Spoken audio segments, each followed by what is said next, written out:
नमस्कार, आप देख रहे हैं राष्ट्र प्रथम और मैं हूं जय शर्मा। रुक करते हैं अभी की हेडलाइंस पर। प्रधानमंत्री नरेंद्र मोदी का बिलासपुर दौरा फाइनल हो गया। 5 अक्टूबर को आएंगे पीएम मोदी, एम्स का करेंगे विधिवत उद्घाटन।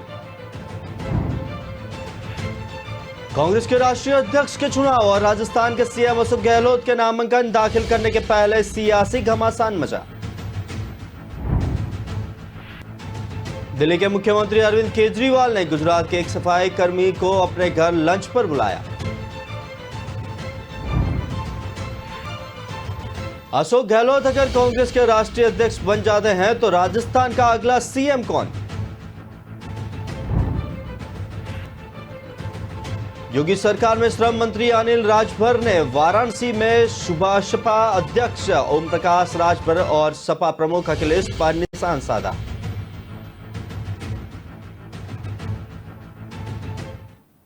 रुक करते खबरों पर विस्तार से। प्रधानमंत्री नरेंद्र मोदी का बिलासपुर दौरा फाइनल हो गया है। पीएम मोदी 5 अक्टूबर को एम्स बिलासपुर और हाइड्रो इंजीनियरिंग कॉलेज बंदला का विधिवत उद्घाटन करेंगे। सदर विधायक सुभाष ठाकुर ने बताया कि प्रधानमंत्री के दौरे के सफल आयोजन के लिए मंगलवार को परिधि गृह बिलासपुर में बैठक रखी गई है।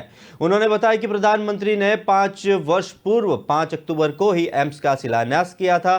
प्रधानमंत्री इस दिन लुहणु मैदान में एक जनसभा को भी संबोधित करेंगे। उन्होंने बताया कि एम्स में मौजूदा समय ओपीडी की सुविधा लोगों को मिल रही है। इसके अतिरिक्त यहां पर जनरल मेडिसिन, गायनी विभाग, पैथोलॉजिक विभाग और बायोस्टिक केमिस्ट्री लैब भी शुरू हो चुकी है। उद्घाटन के बाद प्रदेश के लोगों को एम्स बिलासपुर में आईपीडी सहित अन्य आपातकालीन सुविधाएं मिलना शुरू हो जाएगी। शुरुआती दौर में ब्लॉक ए में एम्स को 150 बिस्तरों की क्षमता के साथ शुरू किया जा रहा है तथा इसमें गंभीर बीमारियों से ग्रसित लोगों के लिए 10 आईसीयू बेड की भी व्यवस्था होगी। उन्होंने बताया कि 5 अक्टूबर के बाद प्रदेश व जिले के लोगों को गंभीर बीमारियों का उपचार करवाने के लिए पीजीआई चंडीगढ़ व आईजीएमएस शिमला का रुख नहीं करना पड़ेगा। कांग्रेस के राष्ट्रीय अध्यक्ष के चुनाव और राजस्थान के सीएम अशोक गहलोत के नामांकन दाखिल करने से पहले ही सियासी घमासान मचा। इस बीच कांग्रेस प्रमुख सोनिया गांधी ने एमपी के पूर्व सीएम कमलनाथ को दिल्ली से बुलावा आ गया है। सोनिया गांधी का मैसेज मिलते ही कमलनाथ दोपहर में दिल्ली रवाना हो गए हैं। सोमवार सुबह हुए इस घटनाक्रम के बाद राजनीतिक गलियारों में इस बात की अटकलें तेज हो गई कि क्या नाथ को कांग्रेस की कमान सौंपी जा सकती है। हालांकि ये बात भी सामने आई है कि कमलनाथ को राजस्थान में डैमेज कंट्रोल के लिए बुलाया गया है। कांग्रेस सूत्रों का कहना है कि राजस्थान में अशोक गहलोत और सचिन पायलट के बीच कुर्सी के घमासान ने आलाकमान को टेंशन में डाल दिया है। राजस्थान में गहलोत गुट के विधायकों ने इस्तीफा दे दिया है। इसके बाद कांग्रेस अध्यक्ष के लिए कमलनाथ का नाम आगे किया जा सकता है और सोनिया और कमलनाथ की मीटिंग के बाद आज कुछ तस्वीर साफ होने की उम्मीद है। कांग्रेस अध्यक्ष के लिए सबसे प्रमुख दावेदार माने जा रहे हैं अशोक गहलोत। अशोक गहलोत को राजस्थान में सियासी संकट के लिए भी जिम्मेदार माना जा रहा है।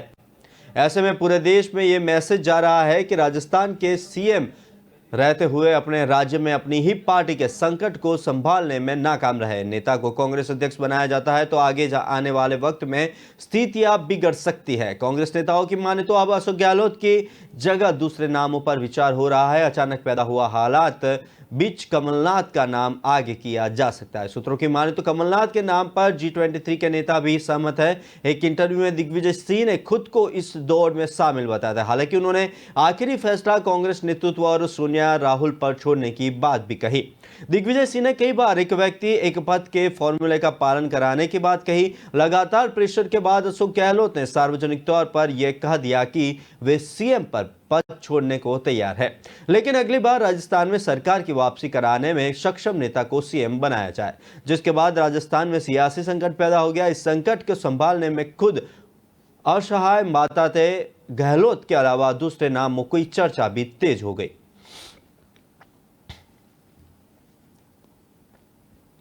दिल्ली के मुख्यमंत्री अरविंद केजरीवाल ने गुजरात के एक सफाई कर्मी को अपने घर लंच पर बुलाया। सोमवार को जब यह शख्स अपने परिवार के साथ दिल्ली पहुंचा तो राघव चड्ढा उसे एयरपोर्ट लेने पहुंचे। वहीं जब हर्ष अरविंद केजरीवाल के घर पहुंचा था उन्होंने उसे गले से लगा लिया। इस पल ने हर्ष को भावुक कर दिया। सीएम केजरीवाल रविवार को अहमदाबाद में सफाई कर्मचारियों के साथ बातचीत कर रहे थे, तब उन्होंने हर्ष को अपने घर खाने के लिए बुलाया था। हर्ष और उसका परिवार जब सीएम हाउस पहुंचा तो केजरीवाल ने उसे गला लगाया और इस स्वागत सत्कार को देखकर हर्ष इमोशनल हो गया। गले लगाने के बाद इसके बाद सीएम केजरीवाल ने हर्ष और उसकी मां बहन को शॉल और बुके देकर सम्मानित किया। हर्ष ने भी केजरीवाल को डॉक्टर अंबेडकर की फोटो दी। हर्ष सपरिवार सुबह 11 बजे ही फ्लाइट से दिल्ली पहुंचे। इस दौरान एयरपोर्ट पर गुजरात के आप नेता गोपाल इटालिया के साथ आम आदमी पार्टी के राज्यसभा सदस्य राघव चड्ढा भी मौजूद रहे थे। राघव चड्ढा ने शॉल उठाकर उनका स्वागत किया। हर्ष सोलंकी और उसके परिवार के ठहरने का इंतजाम दिल्ली के पंजाब भवन में किया गया है। हर्ष दिल्ली आने जाने की व्यवस्था भी अरविंद केजरीवाल ने ही की है। अहमदाबाद में सीएम केजरीवाल को यह दौरा प्लान नहीं था। वे टाउन हॉल में रुके और वहीं सफाई कर्मियों से बातचीत की। इसी दौरान हर्ष ने उनसे अपने घर खाने आने का सवाल पूछा, जिस पर अरविंद ने कहा कि मैं आपके परिवार के लिए दिल्ली के टिकट भेजूंगा, पहले आप मेरे घर आइए, उसके बाद जब मैं अहमदाबाद आऊंगा तब आपके घर जरूर आऊंगा।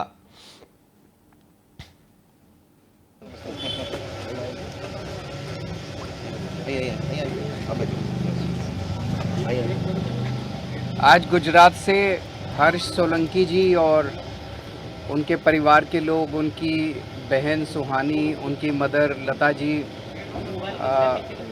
मेरे घर पे, मेरे आमंत्रण पे हमारे साथ खाना खाने के लिए आए। मेरे पूरे परिवार के साथ बैठे और हमने साथ लंच किया। हमें बहुत अच्छा लगा, हमारे परिवार को भी बहुत अच्छा लगा और मैं इनके पूरे परिवार का शुक्रिया अदा करता हूं कि वो इतनी दूर से हमारे साथ आज लंच करने के लिए आए। आप अगर कुछ बोलना चाहें। पहले तो जय भीम, जय वाल्मीकि।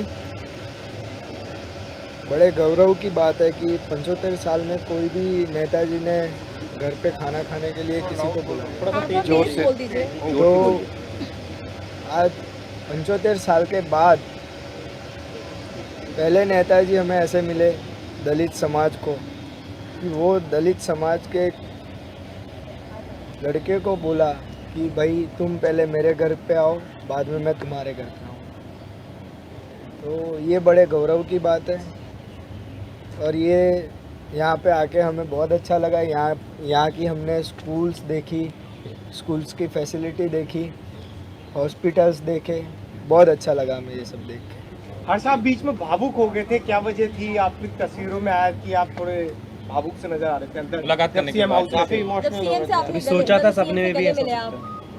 मैंने कोई सी बार सोचा ही नहीं था कि मैं अभी भी मैं यही लग रहा है मेरे को कि मैं खुली आंख से सपना ही देख रहा हूँ, क्योंकि यकीन ही नहीं हो रहा है कि मैं आज यहाँ सर के साथ खड़ा हूँ। अच्छा, तो स्कूलों में कंपैरिजन किया आपने कि दिल्ली के स्कूल और गुजरात के जो स्कूल है उनमें अगर आप देखें, क्योंकि आप गुजरात से आए हैं और गुजरात में रहते हैं, उसमें बहुत फ़र्क है। स्कूल्स के अंदर फैसिलिटी इतनी गुजरात में है नहीं जो यहाँ दिल्ली में दी गई।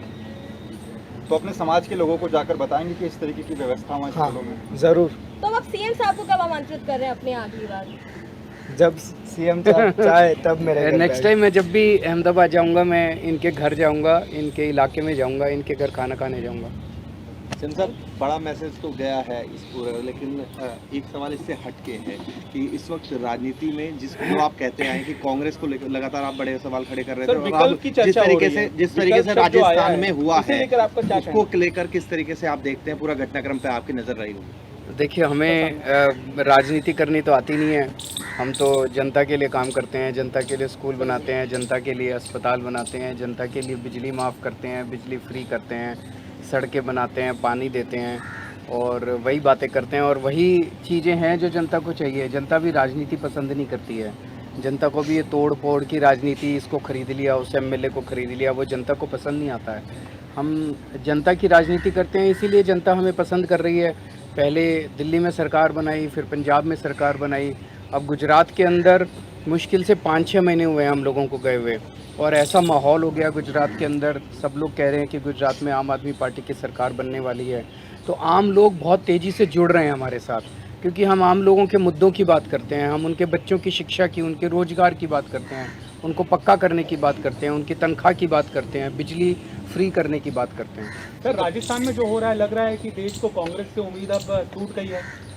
ऐसे लग तो रहा है, मतलब जिस तरह से वो अपना घर नहीं संभाल पा रहे, तो अब एक तरह से अगर देखा जाए तो दोनों ही पार्टियां जो हैं वो ये जोड़ तोड़ करती रहती हैं। कोई दोनों में से कोई पार्टी ये कहती है कि हमें वोट दो, हम आपके बच्चों के लिए स्कूल बना देंगे। कोई पार्टी कहती है कि हमें वोट दो, हम आपके परिवार के लिए अस्पताल बना देंगे। कोई पार्टी कहती है कि हम आपकी दवाइयाँ फ्री कर देंगे, आपका इलाज फ्री कर देंगे। कोई पार्टी कहती है कि हम आपकी बिजली मुफ्त कर देंगे। वो तो उल्टा कहते हैं कि ये केजरीवाल मुफ्त मुफ्त मुफ्त कर रहा है, केजरीवाल को मुफ्त देना बंद करो, केजरीवाल को मुफ्त नहीं देना चाहिए। अब बताइए, गरीब लोगों को अगर मुफ्त शिक्षा नहीं मिलेगी, मुफ्त इलाज नहीं मिलेगा, मुफ्त बिजली नहीं मिलेगी, गरीब आदमी कहाँ जाएगा? तो आज पूरे देश को मैं समझता हूँ कि उम्मीद केवल और केवल आम आदमी पार्टी से है, और बाकी सभी पार्टियों ने जो है वो 75 साल के अंदर अपना घर भरने के सिवा और कुछ नहीं किया बाकी लोगों ने। सर आप खुद को विकल्प मानते हैं कांग्रेस का राजस्थान में? मेरे को कोई विकल्प वगैरह समझ नहीं आता। मेरे को एक ही चीज़ समझ आती है कि देश को आगे ले जाना है, और देश आगे तब तक नहीं जाएगा जब तक हमारा समाज पढ़ा लिखा नहीं होगा, हमारे बच्चे पढ़े लिखे नहीं होंगे, उनको जब तक अच्छी शिक्षा नहीं मिलेगी। हम उसी दिशा में काम कर रहे हैं। Thank you. अशोक गहलोत अगर कांग्रेस के राष्ट्रीय अध्यक्ष बन जाता है तो राजस्थान का अगला सीएम कौन होगा, इसको लेकर विधायकों की रायशुमारी के लिए आज केंद्रीय ऑब्जर्वर मल्लिकार्जुन खड़गे और अजय माकन के मिलने से पहले ही कांग्रेस विधायकों ने रविवार को बगावती तेवर अपना लिए। विधायक दल की बैठक से पहले यूडीएच व संसदीय कार्य मंत्री शांति धारीवाल के घर विधायकों की बैठक हुई और यहां से विधायकों ने एक साथ विधानसभा अध्यक्ष सीपी जोशी के घर जाकर इस्तीफा सौंप दिया। कांग्रेस प्रभारी अजय माकन इस पर खफा है और उनका कहना है कि विधायक दल की बैठक से पहले धारीवाल के घर विधायकों का बैठक करना अनुशासनहीन था और धारीवाल के मकान पर पलटवार किया है। उन्होंने कहा कि माकन का विचार कुछ और ही है, वे विधायकों से बात करना ही नहीं चाहते हैं, वे तो सीएम का फैसला हाईकमान पर छोड़ने का एक लाइन का प्रस्ताव पास कराने आए थे। सारे विधायक यह मान रहे थे कि अगर माकन और खड़गे के साथ मीटिंग की तो उन लोगों को पुरस्कृत किया जाएगा जिन लोगों ने कांग्रेस की पीठ में छुरा घोंपा था। यह किसी भी विधायक को मंजूर नहीं था। 10 रुपए भी खर्च नहीं कर सकता था, उसको 10 लाख रुपए का जो है बीमा इलाज, उसकी दवाइयां जो है प्राइवेट हॉस्पिटल में भी जो है वो खर्च सरकार कर रही है। इतनी बड़ी बड़ी योजनाओं का अगर फायदा किसी आदमी को मिल सकता है तो सिर्फ अशोक गहलोत को मिल सकता है। अगर इस कुर्सी को बदल दिया गया, अशोक गहलोत को बदल दिया गया, तो आने वाला आदमी जो भी इस पे बैठेगा उसको इतना बड़ा फायदा नहीं मिलेगा और कांग्रेस को नुकसान होगा। तो इसलिए हम ये चाहते हैं कि किसी भी प्रकार से हो, लेकिन अशोक गहलोत यहाँ पर बना रहे। हम नहीं चाहते, हम इस बात को नहीं चाहते कि किसी प्रकार की कोई बात हो। आप हर चीज की जो है आपने कई 2-2 पदे, आज ये बता दे कोई भी हाई कमान में बैठा हुआ आदमी ये बता दे कि कौन से 2 पद हैं आज अशोक गहलोत के पास जो आप जो है उनका इस्तीफा मांग रहे हो? नहीं है, कोई भी नहीं। कौन से 2 पद हैं? एक ही पद, कुल मिला के 1 पद है मुख्यमंत्री का। जब दूसरा पद मिल जाए तब जाकर के बात उठेगी। आज क्या बात उठ गई जो आज आप इस्तीफा मांगने के लिए तैयार हो रहे हो? तो ये सारा षड्यंत्र जो है, जिस षड्यंत्र ने पंजाब खोया वो राजस्थान भी खोने जा रहा है। ये तो आप लोग अपन लोग समझ जाए तब तो राजस्थान बचेगा, वरना राजस्थान भी हाथ से जाएगा। योगी सरकार में श्रम मंत्री अनिल राजभर ने वाराणसी से सुभाषपा अध्यक्ष ओम प्रकाश राजभर और सपा प्रमुख अखिलेश पर निशाना साधा। सर्किट हाउस में मीडिया से बात करते हुए अनिल राजभर ने सुभाषपा अध्यक्ष की ओर से निकाली जा रही यात्रा पर तंज कसा। कहा कि समाज जो को बांटने का और तोड़ने वाले आज देश को जोड़ने की बात कर रहे हैं, उन्हें अपना और अपने लोगों का इतिहास जानने की जरूरत है। ओम प्रकाश राजभर का विकेट धीरे धीरे गिरना शुरू हो गया है, जल्द ही वे ऑल आउट हो जाएंगे। सपा मुखिया अखिलेश यादव मनगढ़ंत बातें कर जनता को गुमराह कर रहे हैं। उन्होंने कहा कि अखिलेश यादव को राजनीति में रहना है तो सच्चाई को स्वीकार करना होगा। कैबिनेट मंत्री ने कहा कि जब सदन चलता है तो विपक्ष के लोग सड़क पर बैठते हैं।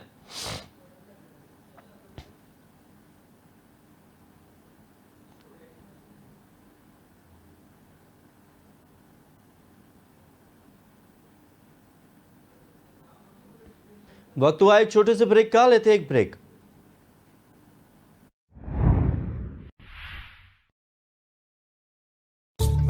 चाय तैयार है। मैं चेंज करके आती हूँ। मैं चेंज करके आती हूँ।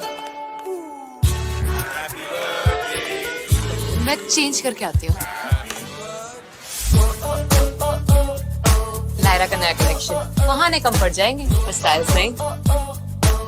Lyra, time to style.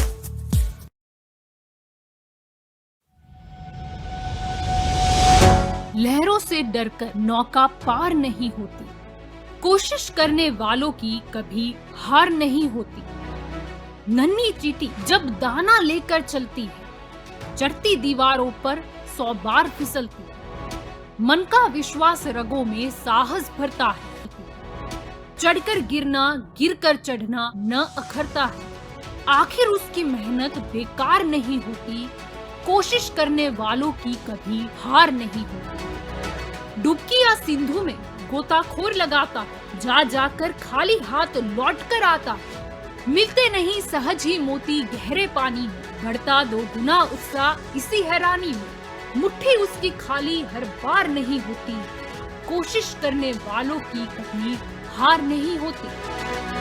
असफलता एक चुनौती है, इसे स्वीकार करो। क्या कमी रह गई देखो और सुधार करो। जब तक न सफल हो नींद चैन को त्यागो तो, संघर्ष का मैदान छोड़कर मत भागो तो। कुछ किए बिना ही जय जयकार नहीं होती, कोशिश करने वालों की कभी हार नहीं होती। कुछ नया करो।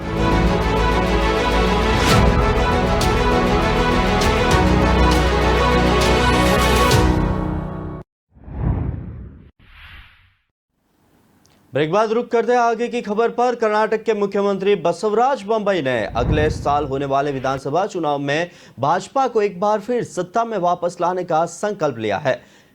चामराजा विधानसभा क्षेत्र की एक जनसभा में सीएम बोम्मैया ने कहा कि हम आपकी आलोचनाओं को तरक्की में बदल देंगे। जन समर्थक सरकार को सत्ता में वापस लाने के लिए 24 घंटे काम करेंगे। इस दौरान मुख्यमंत्री ने राज्य की कल्याणकारी योजनाओं को अंतिम व्यक्ति तक पहुंचाने का आह्वान किया। उन्होंने कहा कि योजनाओं को लोगों को स्वतंत्र और आत्मनिर्भर जीवन जीने के बिना बनाना चाहिए। विपक्ष पर तंज कसाते हुए बोम्मैया ने कहा कि सत्ता के भूखे राजनेता इसे हथियाना चाहते हैं। सत्ता के भूखे राजनेता हमेशा सत्ता चाहते हैं, जो लोगों के दिलों में जगह बनाना चाहते हैं वे सत्ता नहीं लेते हैं। उन्होंने कहा कि लोगों के समर्थन से कुछ भी हो सकता है, उन्हें दूसरे रास्तों पर जाकर लोगों का आशीर्वाद नहीं मिलेगा। इसके साथ ही मुख्यमंत्री ने कहा कि 2 तरफ के पात्र है, एक अर्जुन और दूसरे होते हैं कर्ण की तरह। योद्धा अर्जुन को निशाना लगाने और गोली मारने के लिए प्रशंसा करते हैं कि आवश्यकता होती, लेकिन सांड की आंख पर मारने के लिए कर्ण की आलोचना करने की आवश्यकता होगी। मैं कर्ण की तरह हूं, कितना भी आप आलोचना करें मुझे कोई और ताकत मिलेगी। मैं राज्य का विकास करूंगा और पार्टी को सत्ता में वापस लाने में मदद करूंगा। हम आपको उस जगह पर खड़ा करूंगा और जहां आप पोस्टर चिपकाने के लिए खड़े हैं। बम्बई की यह टिप्पणी कांग्रेस के आक्रामक पे सीएम पोस्टर अभियान के खिलाफ थी। इस पोस्टर अभियान के तहत कांग्रेस ने बम्बई सरकार पर भ्रष्टाचार में लिप्त होने का आरोप लगाया था। कर्नाटक के विभिन्न हिस्सों में सार्वजनिक दीवारों पर पोस्टर लगाना शुरू कर दिया था। बता दें कि कर्नाटक में अगले साल की शुरुआत में विधानसभा के चुनाव है। इसको लेकर राज्य में राजनीतिक आरोप प्रत्यारोप तेज हो गया है।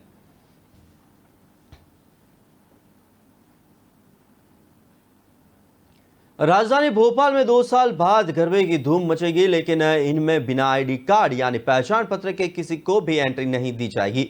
जिला प्रशासन ने गरबा आयोजकों के लिए एक ग्राउंड लाइन जारी की है। 8 सितंबर को शिवराज सरकार में संस्कृति मंत्री उषा ठाकुर ने लव जिहाद और गरबा पंडाल को लेकर बड़ा बयान दिया था। उन्होंने कहा था कि गरबा पंडाल लव जिहाद का बड़ा माध्यम बन चुके थे, इसलिए बहुत जरूरी है कि कोई भी व्यक्ति गरबे में अपनी पहचान छिपा कर नहीं आए। पंडाल में आने वाले हर व्यक्ति को आई कार्ड देखकर ही एंट्री दे, ये सभी आयोजकों को तय करना चाहिए। मंत्री के इस बयान पर भोपाल में एक्शन देखने को मिला था। कोरोना के चलते पिछले 2 साल से राजधानी समेत प्रदेश भर में गरबा का आयोजन नहीं हुआ था। इस बार गरबे को लेकर खासा उत्साह देखने को मिल रहा है। राजधानी में करीब 900 पंडाल सज कर तैयार है, जहां गरबा खेला जाएगा। कलेक्टर अविनाश लावनिया ने भोपाल के गरबा आयोजकों को निर्देश दिए हैं कि गरबे में एंट्री के लिए पहचान पत्र आवश्यक होगा। अभी से आईडी लेना आवश्यक है। उल्लंघन करने पर आयोजकों के विरुद्ध कार्यवाही की जाएगी। कलेक्टर ने कहा, इस समय बच्चों के एग्जाम का समय चल रहा है, ऐसे में आयोजक इस बात का ध्यान रखें कि तेज आवाज में साउंड सिस्टम नहीं बजे। इसके साथ ही टाइमिंग का भी ध्यान रखना जरूरी है। यदि कहीं इसका उल्लंघन हुआ तो कार्यवाही की जाएगी। 2 साल के बाद नवरात्रि बिना किसी रोक टोक मना रहे हैं। ऐसे में राजधानी में करीब 900 पंडालों में मां को विराजित किया जा रहा है। पिछले साल करीब 500 पंडाल सजे थे। इस बार 500 से ज्यादा पंडालों पर 15 फीट से ऊंची प्रतिमा स्थापित हो रही है। नेहरू नगर स्थित करुणाधाम मंदिर में 20 फीट ऊंची प्रतिमा विराजित होगी।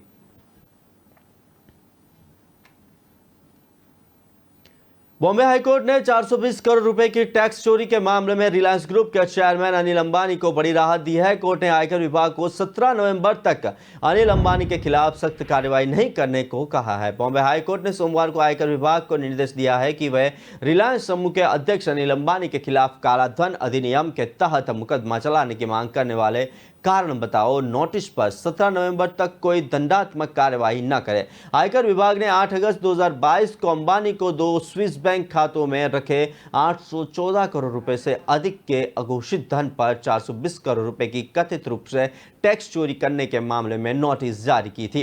विभाग ने 63 वर्षीय अनिल अंबानी पर जानबूझकर चोरी का आरोप लगाते हुए कहा कि उन्होंने भारतीय कर अधिकारियों को अपने विदेशी बैंक खाते के विवरण के बारे में और अपने वित्तीय हितों का खुलासा नहीं किया है। विभाग के नोटिस के अनुसार अंबानी पर काला धन और अधिनियम 215 की धारा 50 और 51 के तहत मुकदमा चलाया जा सकता है, जिसमें जुर्माने के साथ अधिकतम 10 साल कारावास की सजा का प्रावधान है। अंबानी ने इस महीने की शुरुआत में नोटिस को चुनौती देते हुए बॉम्बे हाईकोर्ट का दरवाजा खटकाया था, जिसमें दावा किया गया था कि कालाधन अधिनियम 2015 में लागू किया गया था और कथित लेन देन मूल्यांकन वर्ष 2006-07 और 2010-11 के हैं। अंबानी की ओर से पेश वरिष्ठ वकील रफीक दादा ने कहा कि अधिनियम के प्रावधानों का पूर्णव्यापी प्रभाव नहीं हो सकता है। वहीं दूसरी ओर आयकर विभाग की ओर से पेश अधिवक्ता अखिलेश शर्मा ने याचिका पर जवाब देने के लिए समय मांगा। न्यायमूर्ति SV गंगारपुरवाला और न्यायमूर्ति RN लड्ढा की खंडपीठ ने इसकी अनुमति दी और याचिका पर सुनवाई के लिए 17 नवंबर की तारीख तय की है। अदालत ने इस दौरान यह भी कहा है कि आयकर विभाग अगली तारीख तक याचिकाकर्ता के खिलाफ कारण बताओ नोटिस के तहत कोई दंडात्मक कार्यवाही नहीं करेगा। कर्ज में डूबे उद्योगपति अनिल अंबानी की एक कंपनी को खरीदने के लिए उनके समधी आगे आए हैं। रिलायंस कैपिटल की सब्सिडियर कंपनी रिलायंस जनरल इंश्योरेंस को खरीदने के लिए पिरामल ग्रुप और ज्यूरिख इंश्योरेंस साथ मिलकर एक जॉइंट वेंचर बनाने जा रहे हैं। पिरामल ग्रुप के चेयरमैन अजय पिरामल है।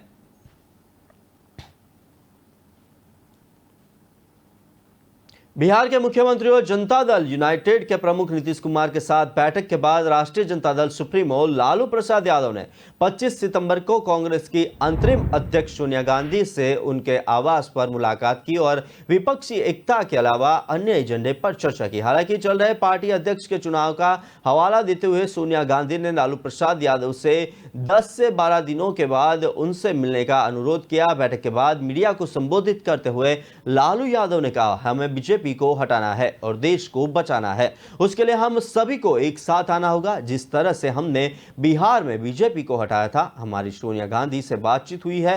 कांग्रेस पार्टी को नया अध्यक्ष मिलने के बाद उन्होंने हमें 10 से 12 दिनों के बाद फिर से मिलने के लिए कहा है। नीतीश कुमार और लालू प्रसाद दोनों ने दिल्ली में शाम 6 बजे सोनिया गांधी से मुलाकात की और 2024 में आगामी लोकसभा चुनाव के लिए विपक्ष को मजबूत करने सहित विभिन्न विषयों पर चर्चा की। जी। और पहले भी नीतीश कुमार जी सभी विपक्ष के दलों से मिल चुके हैं जी। और आज जरूरत है कि देश तनाशाही की तरफ जा रहा है। देश की समस्या ज्यों की त्यों है और सोसाइटी को कम्युनलाइज करना, हिंदू मुस्लिम भाईचारे को विध्वंस करना इनका काम रह गया है, इसलिए इनको हटाना है भाजपा को। मैडम को हम लोगों ने कहा कि आप सबकी बैठक बुलाइए, हम लोग इसमें अधिक होंगे। मैडम ने कहा, सोनिया जी ने, कि उनके पार्टी का अध्यक्ष का चुनाव हो रहा है अभी 10-15 दिन के बाद। फिर उन्होंने कहा कि आप लोगों से बात करेंगे, नया अध्यक्ष कौन आते हैं नहीं आते हैं, तो फिर बात हम लोग करेंगे। बहुत अच्छी बात। रविवार को एक विशेष उड़ान के रूप में अपने देश से भारत में अफगान सिखों और हिंदुओं के पलायन की कहानी में एक मार्मिक क्षण चिन्हित किया गया, जो अफगानिस्तान में समुदायों के शेष सदस्यों के अंतिम बड़े हिस्से को दिल्ली ले आया। जैसे ही 55 पुरुष, महिलाएं और बच्चे दिल्ली में उतरे, अफगानिस्तान में शेष सिख समुदाय के लोगों की संख्या 40 से कुछ ही अधिक है, जिनमें से अधिकांश गुरु ग्रंथ साहिब की रक्षा और देखभाल के लिए चल रहे गतिरोध के बीच वापस रह रहे हैं।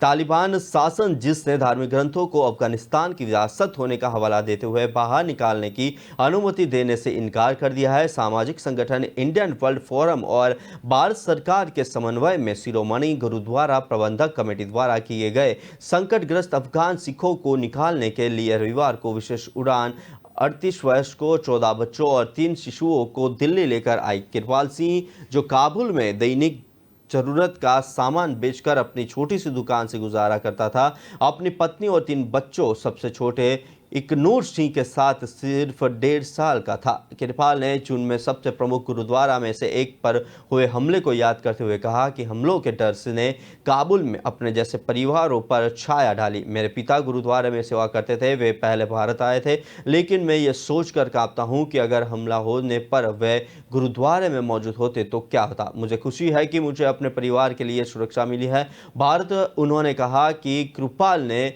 कहा कि वे अपने बच्चों को काबुल में स्कूल भेजने के बारे में कभी नहीं सोच सकते थे, लेकिन अब उन्हें बेहतर जीवन के लिए उन्हें एक शिक्षा देने की उम्मीद है।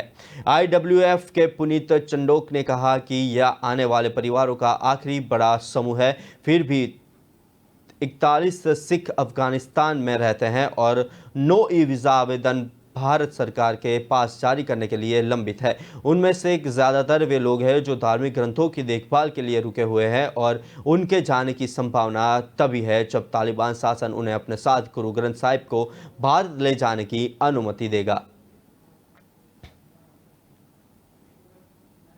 वहाँ पर ऐसे कुछ नहीं है जो गड़बड़ी इतनी नहीं है। हम इसलिए आए हैं कि यहाँ पर यात्रा खत आए हैं, गुरुद्वारा में जाते हैं, यात्रा के लिए हम आए हैं।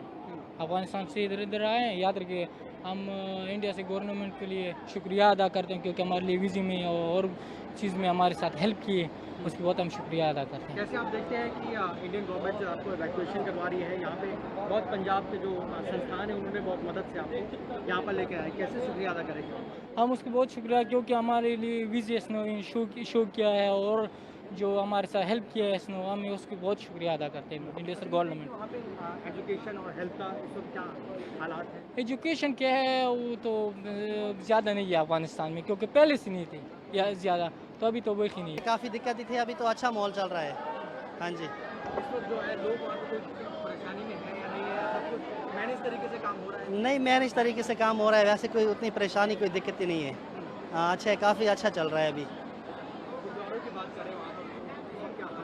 गुरुद्वारे अभी अच्छे हैं, सेफ है, उन लोगों ने सेफ्टी दी हम लोगों को, गुरुद्वारों के लिए अच्छा है, कोई दिक्कत ही नहीं है। आज जो 55 परिवार वहाँ रह गए थे हमारे काबुल में, भाई बहन जलालाबाद में, वो आज यहाँ सुरक्षित दिल्ली अपने वतन में पहुँचे हैं। भारत सरकार का हम धन्यवाद करते हैं, उन्होंने ई-वीज़ा किया, बहुत फैसिलिटेशन की, और इनको हम माय फैमिली माय रिस्पॉन्सिबिलिटी में इनको हम रिहेबिलिटेट करेंगे।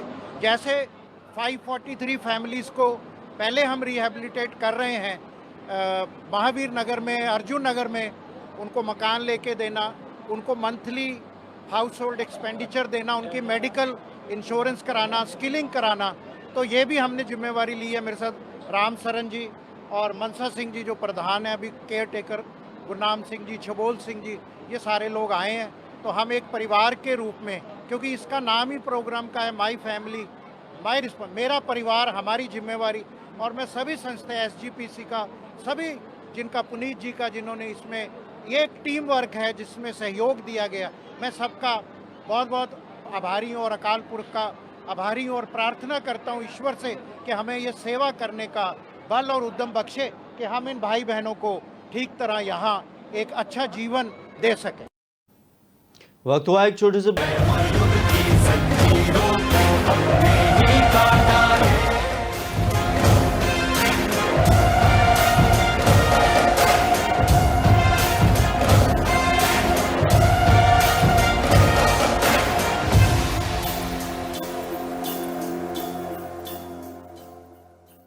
दिल का परिंदा उड़ चला, अंदाज अपना मन चला, खुद की तो सुन ले, जी भर के जी ले, रुकना ना तू अब ठहर। Lyra, anytime, anywhere. Lyra, everybody loves to wear. Lyra, anytime, anywhere.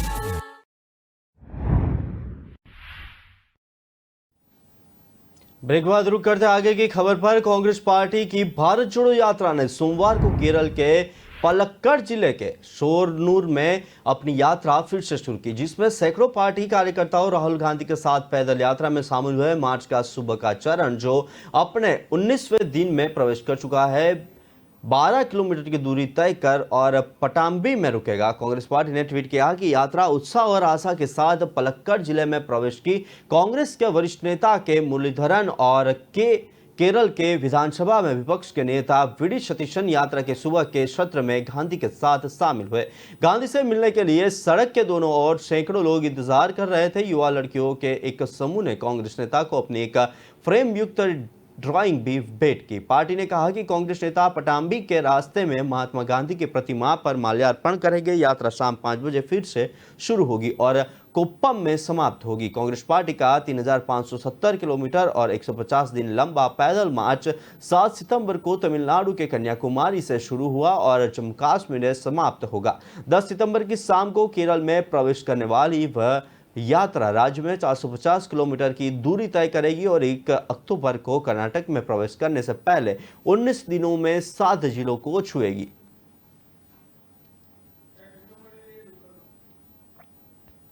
Madhya Pradesh के 18 जिलों की 46 नागरिक निकायों और 27 सितंबर को वोट डाली जाएगी और रविवार को प्रचार का आखिरी दिन था।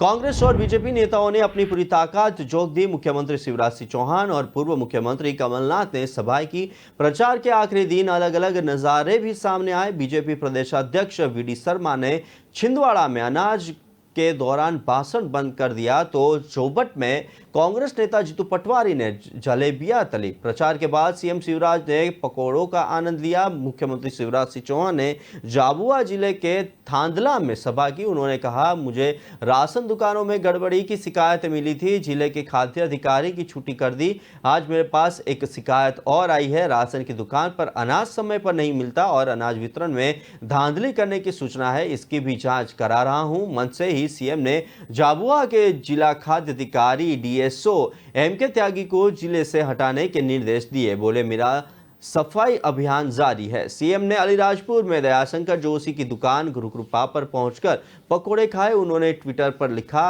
अलीराजपुर में दयाशंकर जोशी जी की दुकान गुरुकृपा पर आज गया और पकोड़े खाए। अद्भुत स्वाद था। पकोड़े तो स्वादिष्ट थे ही, उनके प्यार ने उसे और भी अद्भुत बना दिया। छिंदवाड़ा जिले के सौंसर में चुनावी सभा को संबोधित करने पहुंचे भाजपा प्रदेश अध्यक्ष वीडी शर्मा का भाषण शुरू होता इससे पहले ही मस्जिद से अनाज की आवाज आने लगी।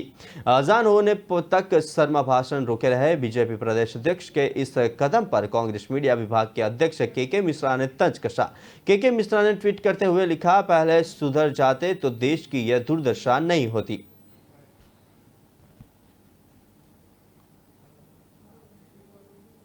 नवरात्रि शुरू हो गई है। नवरात्रि में भक्ति और अनुष्ठान भी करते हैं, जबकि इन दिनों माता जी के मंदिरों में भक्तों की भारी भीड़ भी देखने मिल रही है।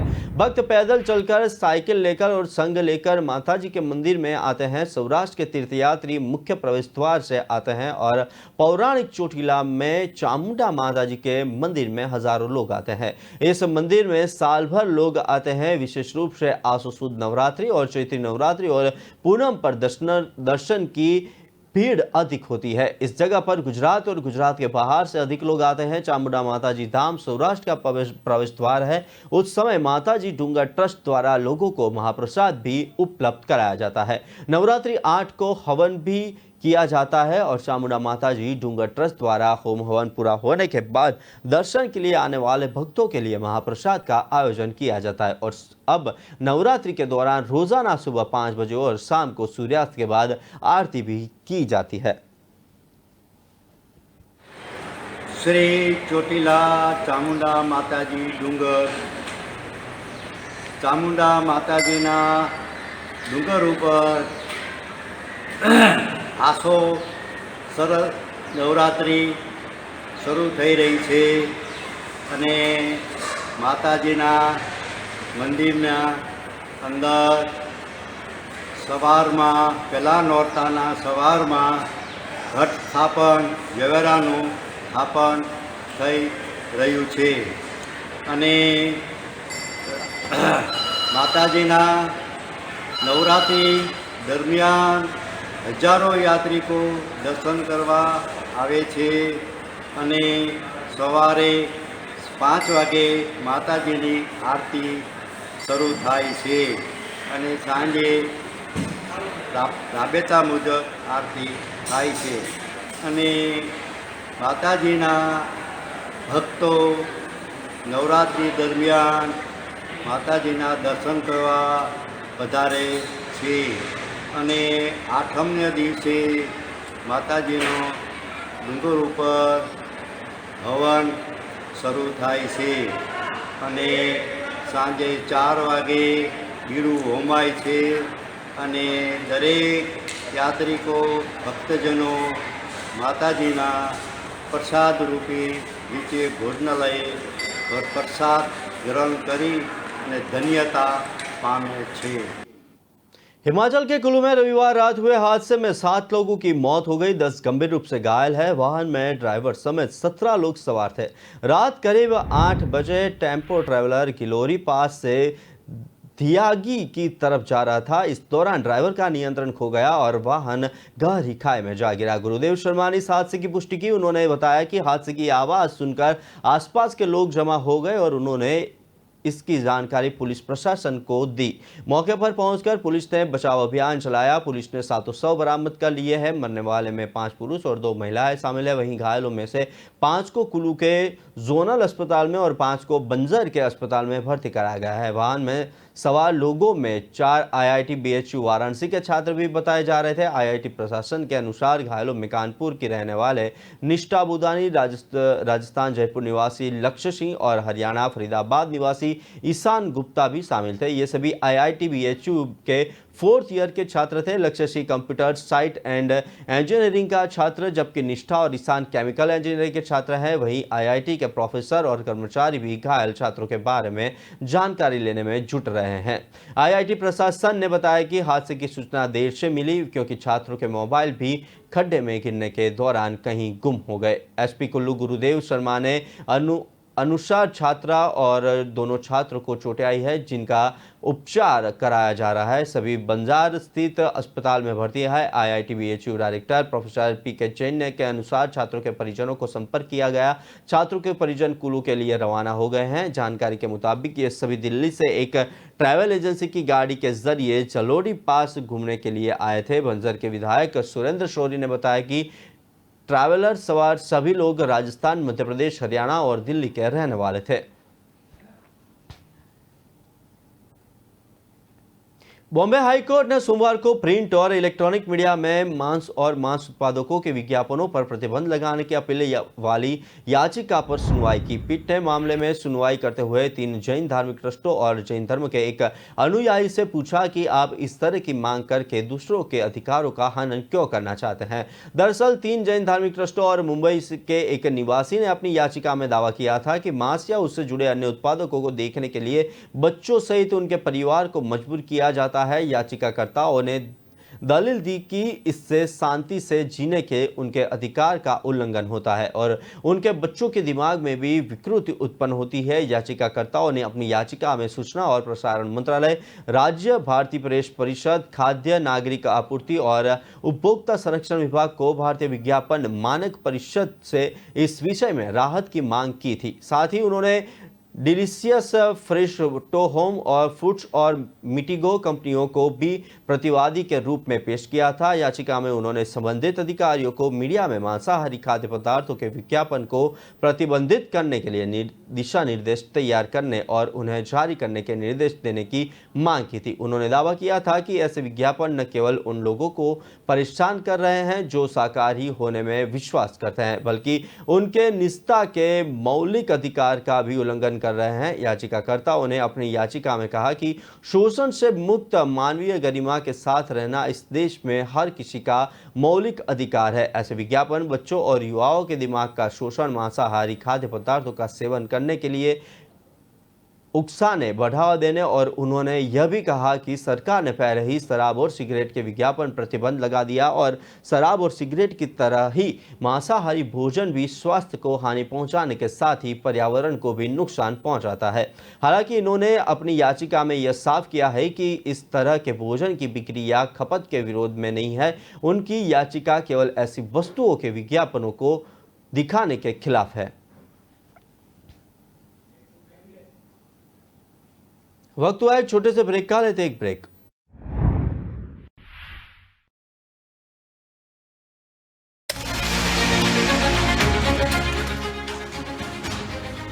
खबरों की दुनिया से 24 घंटे 7 दिन हम रखते हैं आपको अपडेट।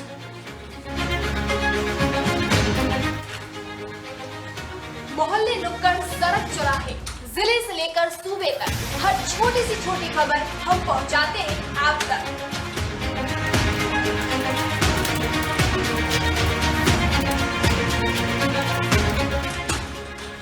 हर छोटी से छोटी खबर पर रखते हैं पैनी नजर।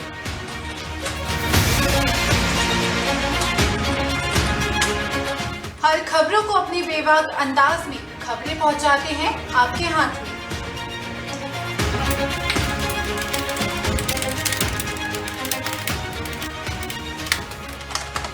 खबरों को तलाशने और तराशने के बाद सीधे आप तक पहुंचाते हैं न्यूज़ रूम से।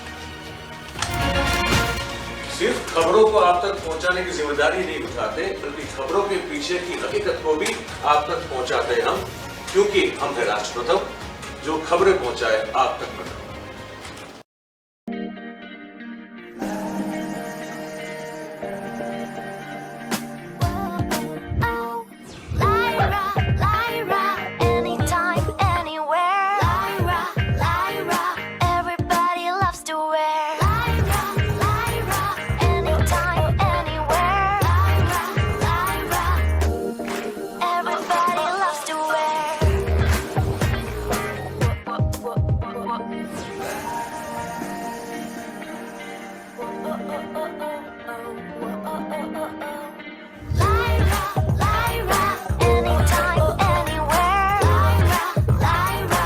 My life, my Lyra. Break बाद रुक करते हैं आगे की खबर पर। भाजपा नेता और राज्यसभा सांसद नारायण राणे को सुप्रीम कोर्ट से बड़ा झटका लगा है। कांग्रेस ने और कोर्ट ने केंद्रीय मंत्री की उस याचिका को खारिज कर दिया है जिसमें उन्होंने बॉम्बे हाईकोर्ट के आदेश पर रोक लगाने की मांग की थी। दरअसल हाईकोर्ट ने पिछले हफ्ते ही पीएमसी को आदेश दिया था कि राणे के बंगले में चल रहे अनधिकृत निर्माण को ध्वस्त कर दिया जाए। इसके अलावा राणे पर 10 लाख रुपए का जुर्माना भी लगाया गया था। इसी के खिलाफ राणे ने सुप्रीम कोर्ट में याचिका दायर की थी। सुप्रीम कोर्ट ने राणे की याचिका को रद्द करते हुए कहा कि बॉम्बे हाईकोर्ट के आदेश को सही ठहराया। हालांकि कोर्ट ने राणे को 3 महीने का समय देते हुए कहा कि वे इस दौरान बंगले से अनधिकृत निर्माण को कानून के दायरे में ला सकते हैं। सर्वोच्च न्यायालय ने यह कहा कि अगर 3 महीने में राणे ऐसा नहीं कर पाते तो हाईकोर्ट का फैसला लागू होगा। राणे ने बॉम्बे हाईकोर्ट में एक याचिका दायर कर केंद्रीय मंत्री नारायण राणे ने बृहद मुंबई और नगर निगम के नोटिस को रद्द करने की मांग की थी।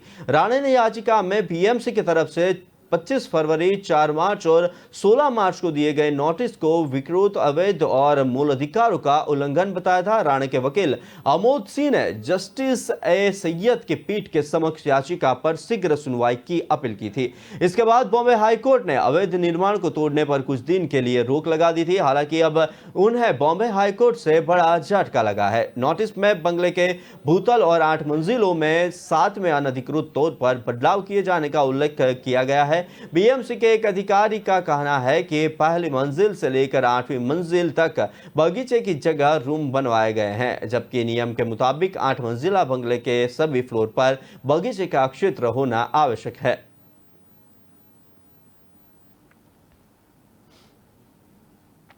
पाकिस्तान की सूचना मंत्री मरियम औरंगजेब को लंदन में रहने वाले पाकिस्तानियों के विरोध का सामना करना पड़ा। इस घटना का वीडियो सोशल मीडिया पर वायरल हो रहा है। दरअसल पाकिस्तान के प्रधानमंत्री शहबाज शरीफ के साथ एक डेलीगेशन लंदन पहुंचा है। इसमें इंफॉर्मेशन मिनिस्टर मरियम औरंगजेब भी शामिल है। बीते दिन वो एक महंगी कॉफी शॉप गई थी। यहां लोगों ने उनके खिलाफ नारेबाजी शुरू कर दी। हालांकि इस दौरान मरियम ने कोई प्रतिक्रिया नहीं दी। सोशल मीडिया पर वायरल हो रहे वीडियो में देखा जा सकता है कि मरियम कॉफी खरीद रही है, लोग उन्हें घेर लेते हैं। इसी बीच कुछ लोग चोरनी चारेनी चिल्लाते लगे हैं और पाकिस्तानी न्यूज़पेपर डॉन की रिपोर्ट के मुताबिक विरोध करने वाले लोग पाकिस्तान में बाढ़ से मची तबाही के बीच पाकिस्तान सरकार के नेताओं की विदेश यात्रा की निंदा कर रहे हैं। पाकिस्तानी पत्रकार सैयद तलन हुसैन ने इस घटना का वीडियो पोस्ट किया। इसके बाद मरियम औरंगजेब ने इस विरोध प्रदर्शन के पीछे पूर्व प्रधानमंत्री इमरान खान का हाथ बताया है। उन्होंने कहा इमरान खान और उनकी पार्टी पीटीआई के समर्थक है। औरंगजेब ने कहा इमरान खान ने पाकिस्तानी सोसाइटी को बर्बाद कर दिया है। इमरान खान की नफरत और विभाजन की राजनीति के बेहद निराश है। इमरान की इसी राजनीति के चलते विदेशों तक पाकिस्तानी भड़क रहे हैं, लेकिन हम लोगों को एकजुट करने के लिए काम करते हैं।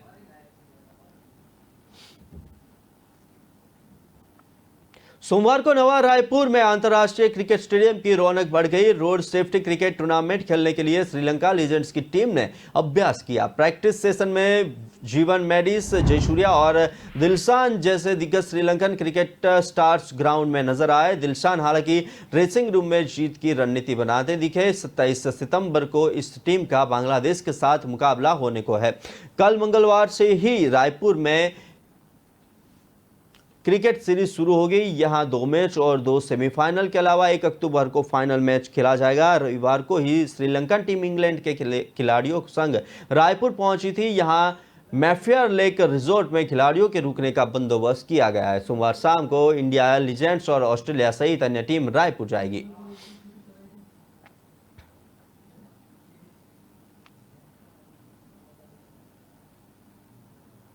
रूस के इजेवस्क शहर में एक स्कूल में एक बंदूकधारी ने फायरिंग की। घटना में 13 लोग की मौत हो चुकी है, जबकि 20 घायल हैं। मारे गए लोगों में 7 स्टूडेंट हैं। इन सभी की उम्र 11 से कम बताई गई है। इसके अलावा 2 स्कूल टीचर और 2 सिक्योरिटी गार्ड्स भी मारे गए हैं। इजेवस्क शहर रूस की राजधानी मॉस्को से 960 किलोमीटर दूर है और यह उर्दमुर्तिया रीजन का हिस्सा है। इस इलाके को इंडस्ट्रियल हब के रूप में ज़्यादा जाना जाता है। इस शहर की आबादी 6,40,000 है। यह घटना स्कूल शुरू होने के ठीक बाद हुई। एक अनजान शख्स गन लेकर स्कूल में घुसा। माना जा रहा है कि वो बाउंड्री वॉल फांद कर स्कूल में पहुंचा और इसी वजह से गार्ड्स की नज़रों से बच गया। इस शख्स ने घुसते ही क्लास में जा रहे बच्चों पर फायरिंग करनी शुरू की। इस दौरान स्कूल में भागदौड़ मच गई। जब हथियारबंद सिक्योरिटी गार्ड्स ने इस हमलावर को घेर लिया तो उसने खुद की कनपट्टी पर भी गोली मार ली। इसकी मौत हो गई। मौके पर पहुंची पुलिस ने इजेवस्क शहर के स्कूल वाले हिस्से को घेर लिया है। पुलिस को शक है कि हमलावर अकेला नहीं था, इसके साथ कोई और भी हो सकता है। इलाके हर घर की तलाशी ली जा रही है। अब तक यह साफ नहीं हो सका है कि हमलावर कौन था और उसका मकसद क्या था। फिलहाल बच्चों को स्कूल के पुलिस सिक्योरिटी में घर भेजा जा रहा है। 20 लोग घायल है। इनमें ज्यादातर स्टूडेंट्स और टीचर टीचर्स हैं, इनमें से 6 की हालत गंभीर बताई गई है। गवर्नर के मुताबिक हमलावर की कुछ देर पहले मौत हो गई है। एक स्पेशल टीम मामले की जांच कर रही है।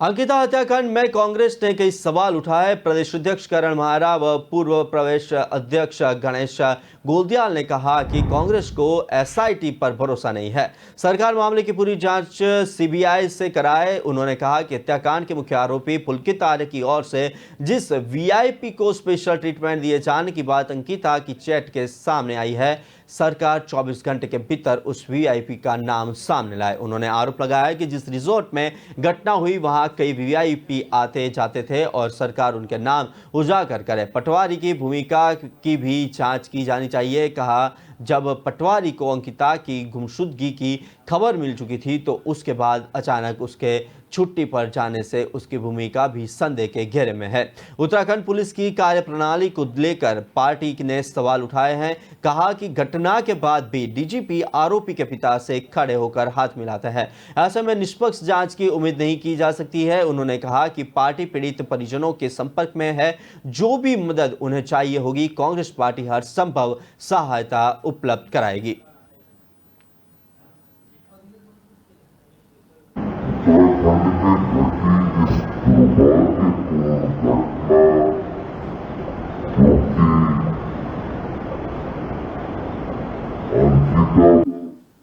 खबरों में आज बस इतना ही, लेकिन अगली खबर के लिए जुड़े रहे राष्ट्रप्रथम के साथ। नमस्कार।